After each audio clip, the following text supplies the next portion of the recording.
Hello les amis, je vous retrouve pour une nouvelle vidéo sur le football français et la Ligue 1 et je vais vous présenter le débrief en statistique du match Nantes contre Lyon, un match qui avait lieu ce samedi 7 février 2026 pour le compte de la 21e journée et c'est Lyon qui a gagné à Nantes 1 but à 0. Alors dans cette vidéo je vais revenir sur le but de cette rencontre et les grands faits de ce match, mais on verra surtout les statistiques des deux équipes pour comprendre un petit peu le déroulé de la rencontre et on terminera la vidéo par le classement de la Ligue 1 mise à jour. Alors une victoire de Lyon, une nouvelle victoire, je crois qu'ils en sont à 11 victoires d'affilée, toutes compétitions confondues, mais qui a été quand même dans la douleur, justement. Alors en première mi-temps, Lyon a démarré très très fort. Nantes n'a pas touché la balle quasiment dans la première demi-heure. Il y a eu une première contre-attaque de Nantes dans les premières minutes où il y a eu un tir sur un poteau, extérieur poteau d'un Nantais. Mais c'est vrai qu'après, les Nantais ont eu énormément de difficultés face à Lyon qui faisait tourner la balle et puis c'est un peu baladé. Et Lyon a fini par ouvrir le score par Sulk à la 25e minute qui a dévié le ballon sur un tir de Moreira. Il l'a dévié et détourné le ballon dans la cage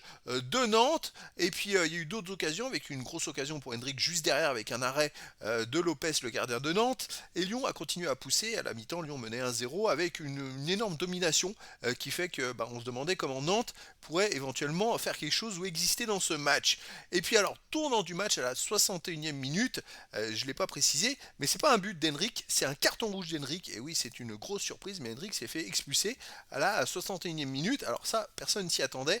Et c'est vrai que l'arbitre avait mis un deuxième jaune et puis rouge, et puis après il y a eu la VAR, et c'était assez incompréhensible puisque en fait, en gros, pour résumer l'action, Hendrick débordait sur le côté du terrain le défenseur. Le défenseur l'a attrapé par le maillot. Je vous invite à aller voir les images, hein, vous verrez très bien. L'a attrapé par le maillot en l'embarquant, en faisant une énorme obstruction, pour moi, une obstruction tout simplement, en l'embarquant en dehors du terrain. Et à un moment, le défenseur en dehors du terrain, il perd ses équilibres, et en fait, il chute, et au moment où il chute dans la course d'Hendrick, qui, il est bien obligé de mettre ses pieds pour avancer, pour poser, sinon, s'il met pas son pied par terre, il tombe, Henrik. Et donc, en mettant son pied, l'arbitre a signalé que c'était un coup de pied contre le défenseur qui était venu tomber devant lui et mettre ses jambes devant lui, alors qu'on voit au ralenti. Clairement, je vous invite à voir l'action de côté ou de face, si vous préférez. On voit très bien que c'est le joueur de Nantes qui tient le maillot d'Henrik, alors que Henrik, il écarte un peu les bras et puis il essaye de faire comme il peut pour pas tomber.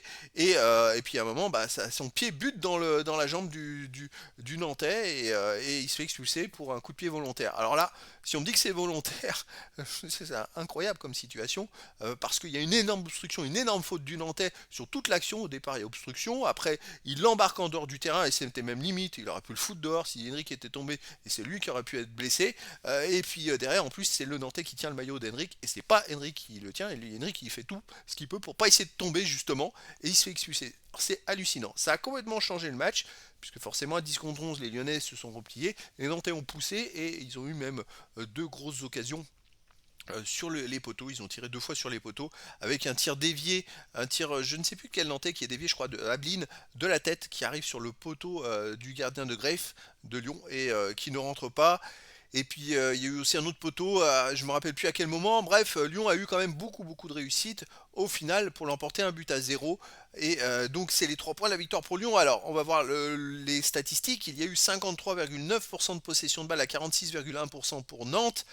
442 passes tentées à 392, 368 passes réussies à 323. 83,2% de passes réussies à 82,4%. Alors c'est surtout dû à la dernière demi-heure où il y a eu une ultra domination des Nantais, les Lyonnais ne touchaient plus la balle. Parce que sinon, quand on regarde les deux tiers du match jusqu'à la 60e minute, Lyon devait avoir 60-70% de possession de balle. C'était comme ça les stats. 10 occasions à 9 pour Nantes, et les XG, les buts attendus, 1,21 pour Lyon à 0,73. Et oui, même si Nantes a tiré sur les poteaux, c'est des tirs très chanceux qui sont arrivés sur les poteaux. Alors effectivement, Lyon a eu de la chance que ça rentre pas, mais c'est pas des tirs qui en pourcentage font en sorte qu'il y ait des gros forts pourcentages, qu'il y ait des buts derrière. Et Lyon finalement a eu beaucoup plus de XG, enfin beaucoup plus de XG que Nantes. Et finalement la victoire elle est quand même logique, 13 tirs à 10 pour Nantes, mais 3 tirs cadrés à 2 pour Lyon. Voilà, ils ont fait plus de tirs cadrés, 3 tirs contrés à 1 pour Nantes, 3 poteaux à 0 pour Nantes, effectivement 3 poteaux. Bon, le premier il est extérieur, et puis Sur un autre poteau, c'est une tête d'un Nantais qui dévie sans faire exprès. Donc ça aurait été un coup de bol parce que le tir il partait n'importe où. Donc voilà, faut pas non plus, c'est pas des poteaux où le goal est archi battu et puis un tir franc et voilà un coup de chance. Là c'est, je dirais des poteaux bon ben où le gardien est pas forcément battu et où c'est un coup de chance si ça dévie sur le poteau tout simplement. Alors les autres statistiques, il y a eu 3 hors-jeu à 0 pour Nantes, 5 corners à 4 pour Nantes, 26 centres à 8 pour Nantes, surtout à la fin du match. Les Nantais ont beaucoup poussé. 12 interceptions à 2 pour Nantes, 20 tacles partout, 55 duels à gagner à 50 pour Nantes, 2 arrêts partout, 13 fautes à 11 pour Nantes, 4 jaunes à 2 pour Nantes, un rouge à 0 pour Lyon. Il y a eu quand même beaucoup de statistiques en faveur de Nantes. C'est vrai qu'ils ont beaucoup poussé, hein. Ils auraient mérité d'égaliser, mais ils n'ont pas eu de réussite tout simplement. Et c'est vrai que là, on peut dire que Nantes, je crois que c'est l'équipe qui a tiré le plus sur les poteaux depuis le début du championnat. Je crois qu'ils ont tiré 12 fois sur les poteaux devant Marseille. Enfin, voilà, c'est une statistique qui montre qu'ils n'ont pas trop de réussite. Et ce match-là reflète vraiment ça, même si l'expulsion pour moi d'Hendrick, elle n'est pas normale, elle n'est pas justifiée. Et les Nantais ont fait d'ailleurs beaucoup de fautes qui n'ont pas forcément été toutes sanctionnées, tellement ils ont été, je dirais, un peu dominés dans les 60 premières minutes. Et même après l'expulsion, il y a eu une très grosse faute d'un Nantais qui est arrivé et qui a taclé, je crois, Sulk au niveau de la hanche. Et il y a eu un jaune. Alors pourquoi on expulsait le Grec d'un côté alors que le Nantais de l'autre côté il a qu'un jaune et que le ballon il ne pouvait absolument pas le toucher à part le joueur, le défoncer tout simplement. C'est bizarre, enfin bon voilà. C'est juste ce que j'ai vu. Et voilà, j'ai pas. Après l'arbitre il fait ce qu'il peut. Allez, le classement de la Ligue 1, eh ben Lyon, écoutez, grâce à ces 3 points, Lyon est troisième avec 42 points en 21 matchs, 13 victoires, 3 nuls, 5 défaites, 34 buts marqués, 20 encaissés, plus 14 de différence de but. Et Lyon est à 6 points du PSG et 7 points de Lens, qui a repris la première place. C'est mathématiquement une énorme performance que Lyon a maintenant 3 points sur Marseille d'avance sur Marseille et 9 points d'avance sur Lille qui a déjà joué. Donc potentiellement sur la cinquième place, Lyon aura 9 points d'avance puisque Strasbourg et Toulouse n'ont pas encore joué, mais ils auront autant de points que Lille s'ils gagnent. Donc c'est une grosse opération comptable pour les Lyonnais. Alors là vraiment, et surtout que demain il y a un PSG Marseille.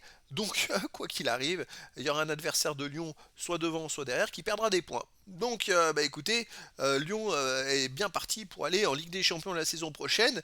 Par contre, à noter, je crois qu'ils ont 2 ou 3 blessés en plus, alors je crois que la moitié de leur effectif est blessé. Henry qui s'est suspendu, donc pour la suite, ça va être compliqué. Nantes, malheureusement pour eux, reste 16e pour l'instant avec 14 points en 21 matchs, 3 victoires, 5 nuls, 13 défaites, 19 buts marqués, 37 encaissés, moins 18 de différence de but. Ils sont pour l'instant barragistes pour la relégation.